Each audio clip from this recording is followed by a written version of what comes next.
माझ्यासाठी रोज रोज रील बनवणं किंवा डेली व्लॉगिंग करणं ही काही सोपी गोष्ट नाही आहे. नक्कीच आजच्या जनरेशनसाठी ही खूप कॉमन गोष्ट असली तरी ही प्रत्येकासाठी खूप सुटेबल किंवा खूप सोपी आणि साधी गोष्ट आहे असं नक्कीच नसतं. जे मुलं मुली खूप शाय आहेत, खूप शांत आहेत, ते नेहमी कॅमेरासमोर बोलतीलच असं होत नाही. किंवा माझ्याच फ्रेंडने मला सांगितलं होतं की तुला एक न्यूनगंड आहे म्हणे, की लोक तुला काय म्हणतील.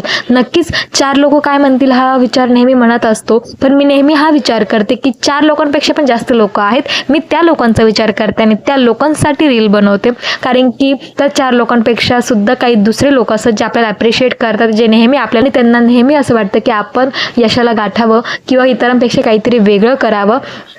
आज ही गोष्ट खूप कॉमन आहे. आपण रील बनवतोय, व्हिडिओ बनवतो, डेली व्लॉगिंग करतोय, पण नक्कीच ती गोष्ट सोपी नाही आहे. नेहमी कॅमेरासमोर राहणं किंवा दिवसभरात काय घडतंय काय नाही ते एकदम ऑर्गनाईज करून सगळ्यांना दाखवणं किंवा ते आपण आपलं पर्सनल लाईफ इतरांशी शेअर करणं ही नक्कीच सोपी गोष्ट नसू शकते असं मला वाटतं. आणि जर कोणीतरी हे करतंय तर आपण नक्कीच त्याला सपोर्ट केला पाहिजे असं मला वाटतं.